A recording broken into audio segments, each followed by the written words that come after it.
जय हिंद दोस्तों। स्वागत है आपका अपने ही चैनल अमन प्रयास जी के जिस पर। तो जैसा कि दोस्तों आज आपका आरआरबी जो ग्रुप डी का जो एग्जाम था दोस्तों, आपका 22 अगस्त के फर्स्ट शिफ्ट का एग्जाम खत्म हो गया है। तो जिन लोगों का एग्जाम था आशा करते हैं कि अच्छा गया होगा। तो दोस्तों आज के इस वीडियो में मैथ और रीजनिंग के कुछ प्रश्न मिले हैं, उसको देखेंगे दोस्तों। तो उसको उत्तर को मिलाने का प्रयास करेंगे। तो चलिए दोस्तों देखते हैं। तो दोस्तों जो पहला प्रश्न आपको देखने को मिल रहा है वो है दोस्तों आपका एसआई से जो प्रश्न आपको देखने को मिल रहा है वो है दोस्तों कि आपका प्रिंसिपल दिया गया था 2 लाख रुपया। इसके बाद दोस्तों आपका रेट ऑफ इंटरेस्ट दिया गया था 7%। इसके बाद दोस्तों आपका टाइम दिया गया था 2 ईयर्स। तो आपको दोस्तों एसआई बताना था। तो एसआई का फॉर्मूला दोस्तों आप जानते हैं क्या होता है, P into R into T बराबर 100 होता है। तो आपका 2 लाख गुने 7 इंटू 2 बटा 100 कर देना था। तो दोस्तों आपको काटिए छटेगा। तो दोस्तों आपका जो आंसर आएगा वो दोस्तों आपका 28,000 रुपये आंसर आएगा। तो 28,000 दोस्तों आपका आंसर आएगा। जिन लोगों का आया होगा 28,000 उसका उनका दोस्तों आपका बिल्कुल सही होगा। इसके बाद दोस्तों एक और प्रश्न आपका प्रॉफिट एंड लॉस से दोस्तों पूछा गया था कि किसी वस्तु को दोस्तों 1148 रुपये में बेचने पर दोस्तों आपका 30% का हानि होता है। तो दोस्तों 5% के लाभ पर बेचने के लिए उसको कितने रुपए में बेचना होगा, ऐसा एक प्रश्न आपका आया था। तो बात कर ले तो आपका 30% का हानि होता है। तो मान लीजिए 30% का हानि होता है, इसका मतलब दोस्तों आपका 70% इंटू 70% के बराबर 148 रुपया। तो दोस्तों आपका 5% के लाभ पर बेचना है, तो मतलब 105 रुपये के परसेंटेज बराबर 148 कितना होगा। तो 105% बराबर कितना होगा। तो इसको दोस्तों क्या करना है, 1148 गुने 70 बटा 105 कर देना है। तो जो आपका जो आंसर आएगा दोस्तों आपका काटी छटेगा 14 पच्चीस 70, 14 को 5 से डिवाइड कीजिएगा। तो आपका जो आंसर है दोस्तों आपका 1722 रुपये आपका आंसर आएगा। तो 1722 रुपये जिन लोगों का भी आया होगा उनका बिल्कुल सही आंसर दोस्तों आपका होगा।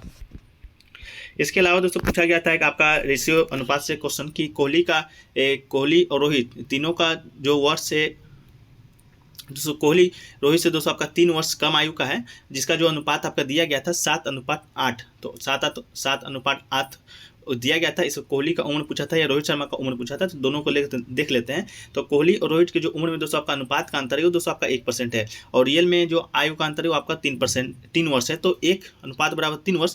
दोस्तों कोहली का अनुपात कोहली का अगर पूछा होगा तो कोहली को दोस्तों 7 को 3 से गुना करेंगे तो दोस्तों आपका कोहली का जो उम्र है वो निकल जाएगा। तो कोहली का जो उम्र है दोस्तों आपका 21, कोहली का उम्र 21 निकल जाएगा दोस्तों। और जो रोहित का अनुपात है उसको 8 गुने 3 करेंगे दोस्तों आपका 24 निकल जाएगा। तो रोहित अगर कोहली का पूछा होगा तो दोस्तों आपका 21 उम्र हो जाएगा, और रोहित का दोस्तों आपका 24 उम्र हो जाएगा।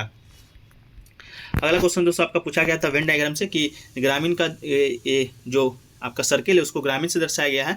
इसके बाद दोस्तों आपका जो त्रिभुज इसको पढ़े लिखे लोगों से दर्शाया गया है, और जो नहीं ये रेक्टेंगल है जो उसको पढ़े लिखे लोगों को दर्शाया गया है। तो आपका त्रिभुज नौकरी पेशा वाले लोगों को दर्शाया गया है। सबका मान दिया गया था 50, 40, 60, 90। तो दोस्तों आपको पूछा गया था ग्रामीण प्लस पढ़े लिखे लोगों की संख्या कितना है। तो ग्रामीण प्लस पढ़े लोगों की संख्या दोस्तों आपका 40 है। तो 40 आपका बिल्कुल राइट आंसर होगा। कमेंट सेक्शन में बताएगा कि आपका कौन सा ये पूछा गया होगा। जैसे आपको ग्रामीण प्लस पढ़े लिखे संख्या का मुझे प्राप्त हुआ कि पूछा गया था, तो आपका 40 पूछा गया था। इसके बाद दोस्तों आपको एक डायरेक्शन से क्वेश्चन पूछा गया था उत्तर पूर्व पश्चिम दक्षिण से कि एक जो व्यक्ति है वो दोस्तों आपका पश्चिम की ओर 70 मीटर की ओर चलता है। इसके बाद दोस्तों बाएं मुड़ जाता है, बाएं मुड़ने के बाद दोस्तों 55 मीटर चलता है। इसके बाद दोस्तों आपको फिर वो आपका पूरब की ओर जाता है 70 मीटर फिर वो चलता है। तो आपसे पूछा गया था दोस्तों आपका कि एक्स से वाई के बीच की दूरी आपका क्या है। तो इसका जो दूरी है दोस्तों आपका 150 आपका राइट आंसर था। तो 150 आपका बिल्कुल राइट आंसर होगा। इसके अलावा दोस्तों आपको रीजनिंग से प्रश्न आपको देखने को मिला था कि 20, 45, 65, 90 के बाद दोस्तों आपका कौन सा अंक आएगा। तो 20, 45, 65, 90 के बाद दोस्तों आपको अंक देख लेते हैं। तो देखिए आपको 20 से 45 के बीच डिफरेंस दोस्तों आपका 25 है। इसके बाद 45 से 65 के बीच डिफरेंस दोस्तों आपका 20 है। इसके बाद 65 से फिर 90 का बीच डिफरेंस दोस्तों का 25 है। तो 90 में प्लस 20 जोड़ेंगे तो दोस्तों आपका आंसर आ जाएगा। तो 90 में 20 जोड़ेंगे तो दोस्तों आपका 110 आंसर आपका आ जाएगा। तो 110 बिल्कुल आपका राइट आंसर था। इसके अलावा दोस्तों एक और प्रश्न आपका कि 12 का संबंध 145 से, जिस प्रकार 12 का संबंध 145 है उस प्रकार दोस्तों आपका 9 का संबंध 82 से है। तो 11 का संबंध आपका पूछा था किससे है।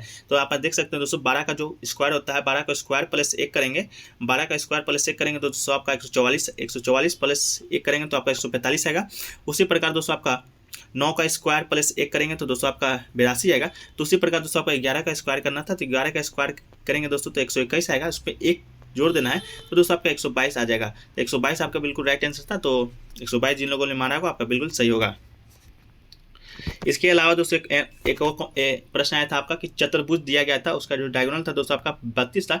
इसका परपेंडिकुलर लेंथ दोस्तों आपका L1 का 10 दिया गया था, L2 का दोस्तों आपका 6 दिया गया था। तो उसका आपका आंसर बताना था। तो उसका आंसर दोस्तों आपका 56 होगा। तो 56 आपको मिला लीजिएगा, आपका सही होगा।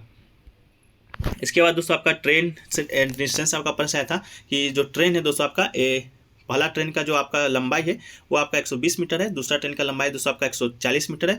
दोनों दोस्तों आपका अपोजिट डायरेक्शन में चल रहा है, दोनों 10 सेकेंड के बीटा एक दूसरे को पार करता है। तो S1 प्लस S2 का ये आपका शायद किलोमीटर में बताना था कि, तो उसका जो राइट आंसर हो जाएगा दोस्तों आपका 93.6 किलोमीटर हो जाएगा।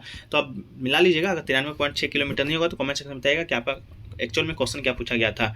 इसके अलावा दोस्तों पूछा गया था कि x² - 4x प्लस 49, तो x का वैल्यू पूछा गया था दोस्तों। तो x का वैल्यू होगा दोस्तों आपका +7 दोस्तों आपका बिल्कुल राइट आंसर होगा, +7 दोस्तों आपका राइट आंसर होगा। अगला पूछा गया था दोस्तों आपका कि फादर एंड सन का एज आपका अनुपात दिया गया था आपका 3:1, तो 3:1 आपका फादर और सन का एज दिया गया था। तो फादर के वर्तमान का एज आपका बताना था, ठीक ना। तो दोस्तों फादर और सन का एज आपका दिया गया था, तो जो आप फादर का वर्तमान एज होगा दोस्तों आपका 30 ईयर हो जाएगा, तो आप मिला लीजिएगा। इसके अलावा दोस्तों आपका पूछा गया था कि ये प्रिंसिपल दिया गया है दोस्तों आपका 2500 रुपया, इसके बाद टाइम दिया गया 2 ईयर्स, इसके बाद रेट ऑफ इंटरेस्ट दिया गया 4 वर्ष 4%। तो दोस्तों आपका एसआई पूछा था, तो एसआई दोस्तों आपका सही हो जाएगा 200 किलोमीटर। एसआई का फॉर्मूला जानते हैं दोस्तों, PRT/100, तो इसको आप निकालिएगा दोस्तों तो आपका 200 रुपया आ जाएगा। इसके बाद दोस्तों एक त्रिभुज दिया गया था, उसका एक एंगल दोस्तों आपका 60 डिग्री था। इसके बाद दोस्तों आपका एक एंगल 80 डिग्री था, तो तीसरे एंगल का मान पूछा था। तो 60 डिग्री 80 डिग्री एंगल दिया गया था, तीसरे एंगल का मान पूछा था दोस्तों, तो आपका 40 डिग्री आपका राइट आंसर हो जाएगा। तो 40 जिन्होंने मारा होगा आपका बिल्कुल राइट आंसर होगा। उसी प्रकार त्रिभुज से एक और प्रश्न आपका दोस्तों कि एक त्रिभुज दिया गया है, उसका जो एक लेंथ है आपका 5 है, फिर 10 है, फिर 7 है। तो दोस्तों आपका इसका एरिया पूछा था, तो इसका जो एरिया दोस्तों आपका हो जाएगा वो आपका 2√66 आपका राइट आंसर होगा। बना लीजिएगा, ऐसे बनाकर आपको बताया गया 2√66 आपका राइट आंसर था। इसके बाद दोस्तों एक और प्रश्न पूछा गया था कि 2:20 बचता है, तो मिनट वाला सुई कितने एंगल पर होगा। तो इसका जो एक्चुअल में प्रश्न या ऑप्शन नहीं मिल पाया, तो आप कमेंट सेक्शन में करके बताइएगा कि इसका जो एक्चुअल में प्रश्न या कमेंट सेक्शन में क्या आपका पूछा गया था, कमेंट सेक्शन में बताइएगा। इसके अलावा दोस्तों आप देख लें तो आपका एलसीएम एचसीएफ से दोस्तों आपका जो इस बार फर्स्ट स्टेप में प्रश्न पूछा गया 22 अगस्त में 2 क्वेश्चन को पूछा गया। इसका प्रॉफिट एंड लॉस को दोस्तों आपका 2 क्वेश्चन को पूछा गया। इसके बाद दोस्तों सीटिंग एंड अरेंजमेंट से आपका 4 से 5 प्रश्न आपका पूछे गए हैं। तो दोस्तों ओवरऑल बात करें तो दोस्तों आपका जो मैथ का जो प्रश्न है वो दोस्तों आपका ओवरऑल ईजी ही था, और रीजनिंग का प्रश्न तो बेहद ही ईजी था। तो जिन लोगों ने मैथ का प्रैक्टिस पहले से करके एग्जाम देने गए होंगे तो उनका पूरा का पूरा मैथ बन गया होगा। और वहीं पर जीके जीएस के प्रश्न की बात करें दोस्तों, तो जीके जीएस का प्रश्न में आपका कोई ज़्यादा हार्ड नहीं था, उसका एनालिसिस भी दोस्तों चैनल पर अपलोड कर दिया गया, जिसका लिंक डिस्क्रिप्शन बॉक्स में दिया रहेगा। तो दोस्तों चलिए मिलते हैं नेक्स्ट वीडियो में, और चैनल पे दोस्तों नए हैं तो चैनल को सब्सक्राइब कर दीजिएगा और नोटिफिकेशन बेल को ऑन कर लीजिएगा। तो मिलते हैं दोस्तों नेक्स्ट वीडियो में, जब तक के लिए जय हिंद जय भारत।